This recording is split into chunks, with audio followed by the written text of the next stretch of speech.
In Osu, it's most popular to play comfortable patterns as fast as possible. They're the most popular thing to play, watch, and is the most common thing on the leaderboard. If you are more familiar with Osu, you know and appreciate other skill sets like finger control, awkward patterns, flashlight, and many more. They are still respected in the community, even if it's less common. But there is one more layer down, skill sets that are rarely acknowledged, yet are just as impressive. In this video, I will shine a light on those skill sets. Trust me, it gets weird. Let's take a look. One of the least grinded skill sets is Precision. Precision is a skill set where you show your ability to aim on smaller circle sizes, typically being CS 6.5 and above. Due to it being difficult to learn and having little reward, there are few top players who main it. One of the best Precision players is Bonk.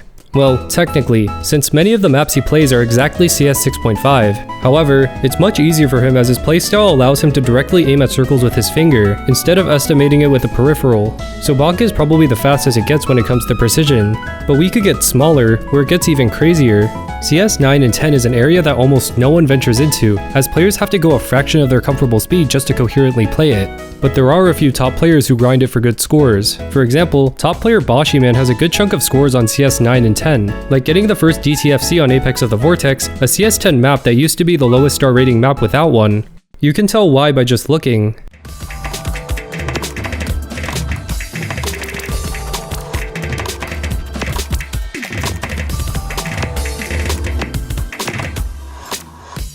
He has plenty of more small CS plays just like that, but he doesn't main Precision, he just has a broad skill set. The same can be said with other top Precision players like Wixinator or Badu.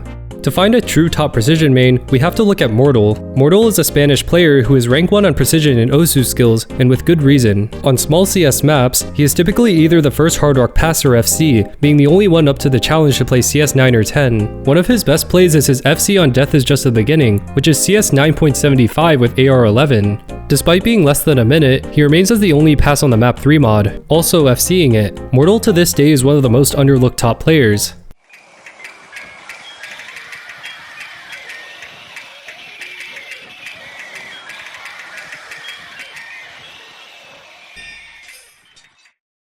So playing maps with hard to hit circles is already annoying, but what if instead of hard aim, it's hard timing? That's what you get with low AR hidden. Conventionally, you instantly react to a circle whenever it appears, but with low AR, you have to be patient and wait for the right timing. This requires higher levels of accuracy, making it very hard to SS. So it's surprising to see a specialist in that in No37, who plays for hidden SSs. Within his 14,000 SS plays are a ton of hidden gems. His most impressive ones come from old maps with low AR and hard rhythms. He often stands alone as the only hidden SS in 17 to 18 years. One of his best ones is Examination Allegro, a 2007 map that he has the only hidden double time SS on. Just listen to these rhythms.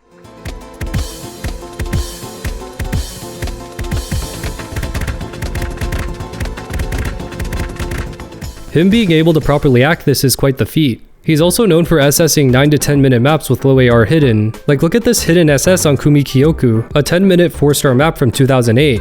Though you think it's just a 4-star, this map is too hard to act for lower rank players, and it's too boring and drawn out for higher rank ones who use Hard Rock to not lose their sanity. That's why the hidden leaderboard looks like this, with No37 being the only hidden SS in 17 years. No37 is really impressive, but there was a player before him.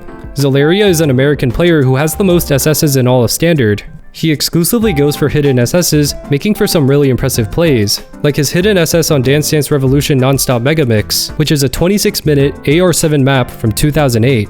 The second best play with hidden is over 30 100s, so being able to SS this requires a lot of mental strength and patience that not a lot of top players have. Zalaria remains as one of the most low-key legends of the game.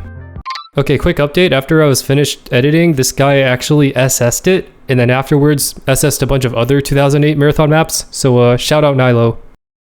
Now, there's many skill sets out there, but there's only so much you can do within stable. That's why McOsu was created, to allow for more modifications and practice. One modification being turning any map into AR negative infinity, displaying every single map on the screen at once. Every now and then there would be top players who would set a few plays on it and then move on. It remained nothing more than a gimmick that no one hard grinded. That was until Lizwera. Lizwera was a flashlight player who decided to take AR negative infinity to its full ability.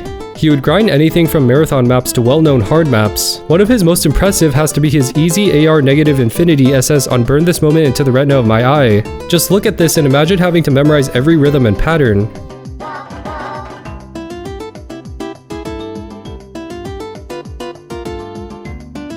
Unfortunately, Lizuera has quit now and there's few people out there willing to grind the skill set. It will be a while before another flashlight god is willing to grind it. AR negative infinity is memorization, but what if we made it a negative finite value? It goes from memorization to reading, and it is possible to play negative AR on Osu. Well, on stable it's limited. We need to go somewhere else. No matter what your opinion is on laser, you gotta at least appreciate the players that are grinding skill sets that are unique to it. With difficulty adjust, you are able to play negative AR values up to negative 35. So how crazy can it get? I present Airy. It may not look like it, but this is countdown 3, 2, 1. This uses halftime and difficulty adjust in a way that makes it AR negative 34. That gives nearly 4 seconds for a circle to fade in and 6 seconds to hit it. You can't even see the circle you're supposed to hit for a couple of seconds. It's absolutely nuts to be able to read something like this. And if you think this is nothing more than memorization, you clearly don't know who Airy is. He has been known as an easy player as far back as 2016 and has been grinding negative AR values for at least 7 years now. Using modded clients, he gradually practiced lower and lower approach rates until he got near the laser limit of negative 35. When he wanted to attempt a full play, he decided to do countdown 3, 2, 1 because it was repetitive and didn't require much aim when slowed down. The result is one of the best reading plays in the game.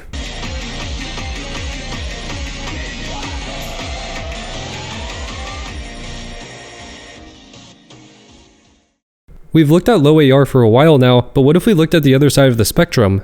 In stable, the highest you can go is AR 11, but in laser, you're able to mess with rate change and difficulty adjust to go up to AR 12. There's one player who's hard grinding to that limit. Avery is an AR 11 player who has a lot of number 1s as the only 3-mod FC on many maps. But he decided to go even further. By rate changing up to 2, he's able to play AR 11.5, which has a preempt time of 225 milliseconds. That means when a circle appears, you have 0.2 seconds to move your cursor and click on it. For reference, AR 11 is 300 milliseconds, which is 33% slower than AR 11.5. Also, the average human reaction time is 250 milliseconds, meaning the average person can't even react at that speed, let alone move a cursor and click at the right time. So Avery playing an entire map like that is absolute insanity. So far in our laser talk, we've primarily looked at messing around with approach rate. What about the fun modifications in laser? Has anyone ever grinded them? There's one guy who's bringing it to its limit, being Huyin Den. He has 1.5k hours while being 7-digit. Why is that? Well, that's because he's a 3-mod main, not the 3-mod you're thinking of. I am talking about Transform, Barrel Roll, and Deflate. The Transform mod displaces the circle, then moves it to its original position before you click it. The Barrel Roll mod constantly moves the playing field clockwise. The Deflate mod shrinks the circles, and you have to click when they are the proper size. So what happens when you combine all 3? You get this. Huyin Den mains playing like this. Over 1,000 hours training to read this mod combo. These mods are all unranked, so he never gains PP from playing it. It goes without saying that this is insanely hard to read. If you watch his actual aim mechanics, he's only around 6-digit level. But that doesn't take away from the fact that his reading ability on these mod combos is something that no one else has. That's why I think these laser skill sets could help Osu grow. Some of the biggest buzzes in Osu history were when players like -GN or Lizuera hit such unconventional scores it baffled the community. But now, they're unique laser mods that increase the potential for insane gimmicks. Huyin Den is already doing amazing things while having 6-digit aim ability. So imagine the potential in a higher level player who's willing to try out laser gimmicks. Obviously, this is just my opinion. Please let me know your thoughts in the comments. Also, don't forget to subscribe if you haven't yet, since you'll be notified whenever I upload. That's all for this video. Bye bye.